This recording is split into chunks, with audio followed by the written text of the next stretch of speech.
Hey guys, I'm back. Got another knife review for you real quick. This was my first fighting knife I ever had. I got it as a gift the day I graduated training in the Army from my dad. He decided I needed a good knife, so he went out and he purchased this knife for me. It is a Ka-Bar 1270. It's one of their next generation knives with the Tanto tip.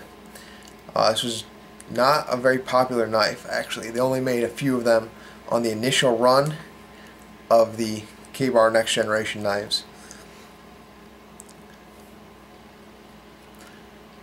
It's made out of a 12C27 high carbon steel that's been bead blasted.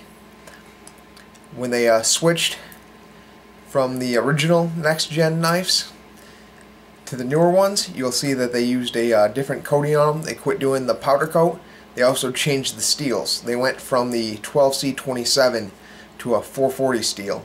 So if you get one of the older knives, they're actually made out of a lot better steel, which is why these older knives from the next generation cost a lot more than the newer ones. They actually didn't get enough sales with the more expensive steel, so they had to knock it down and use 440 so that people would be more willing to buy these.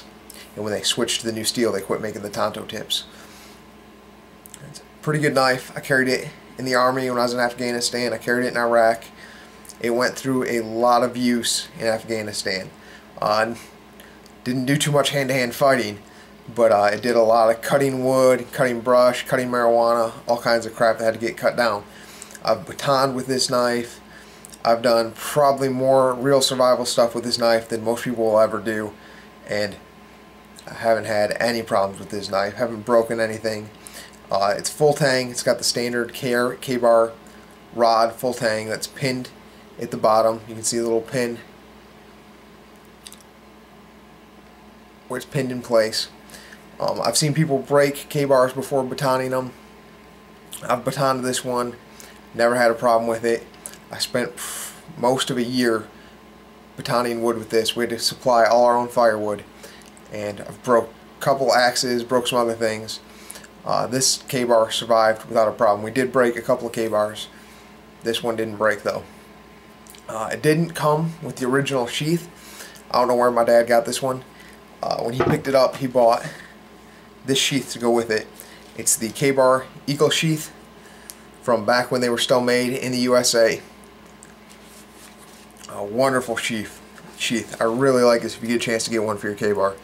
It's got the plastic lining on the inside for your knife that's got some type of coating on it. I'm not sure if it's a felt or what exactly they put on this, but it's designed to make your sheath silent. So when you pull your knife in and out, it doesn't make noise.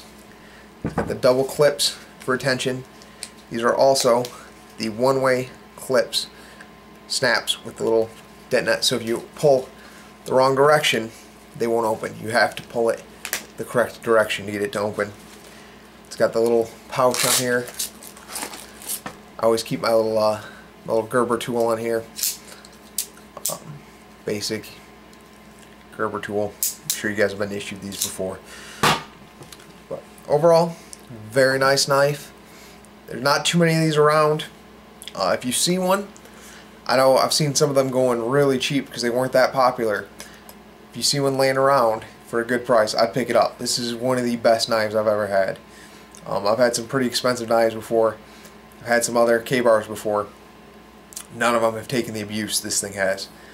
Nice stainless steel, doesn't rust. It's got the next generation handle, you don't have to worry about it. I live in Michigan, so I have a lot of issues with water. I've taken this thing kayaking, I've taken it fishing, done lots of things you probably should do to a knife with this thing, and it just keeps coming back for more. Appreciate your views. Thanks.